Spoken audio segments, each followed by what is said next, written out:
دیکھیں قربانی کے جانور میں جب 7 آدمی یا 5 یا 6 یا 4 یا 2 شریک ہوں گے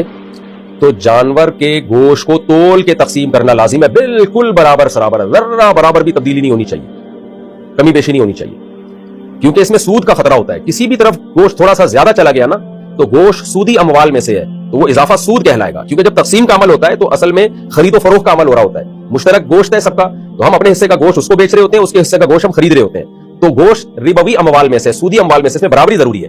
تو اب لوگوں کو ہم سمجھاتے ہیں یہ بات، لوگ کہتے ہیں بھائی ہم راضی ہیں، تھوڑا سا گوشت اس کے پاس زیادہ چلا گیا، تھوڑا ادھر زیادہ چلا گیا، ہم جب خوش ہیں تو کیا جا رہا ہے بھائی؟ سودی اموال میں آپ خوشی رضا کا مسئلہ نہیں ہے، آپ خوش بھی ہو تو بھی جائز نہیں ہے۔ تو اس لیے قربانی کے جانور کے گوشت کے جب 7 حصے کریں بالکل ایگزیکٹ تول کے برابر سرابر، اور اگر اس ٹینشن سے آپ بچنا چاہتے ہیں تو اس کے لیے ایک ہیلا ہے، تدبیر ہے۔ وہ ہیلا اور تدبیر یہ ہے کہ دیکھیں جب جانور ذبح ہوا، شروع میں آپ نے کیا کیا، کلیجی لوگ نکال لیتے ہیں، تو کلیجی کو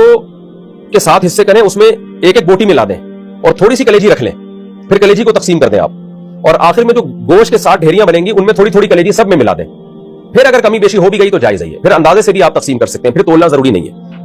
یہاں لوگ ایک سوال یہ پوچھتے ہیں بھائی ہمارے تو سارے گھر میں ہی افراد ہیں، 7 کے 7 شریک گھر میں ہی ہیں، ایک حصہ ابا کا ہے، ایک امی کا، ایک شوہر کا، ایک بیگم کا، ایک بڑے بیٹے کا، ایک منجلے بیٹے کا، ایک منجلی منی آپی کا، آج کل نام بھی ایسے ہوتے ہیں نا، بڑی آپی چھوٹی آپی، تو 7 ایک ہی ہیں، ایک ہی گھر میں شریک ہیں، تو پھر تقسیم کی ضرورت ہی نہیں ہے۔ جب 7 ایک ہی گھر میں، ایک ہی فریزر میں پورا گوشت دھڑام سے چلا جائے گا تو سب نکال نکال کے کھاتے رہیں گے، تو یہ وہاں ہے، یہ وہاں آپ کو مسئلہ ہوگا جہاں ڈیوائڈ کرنا پڑے۔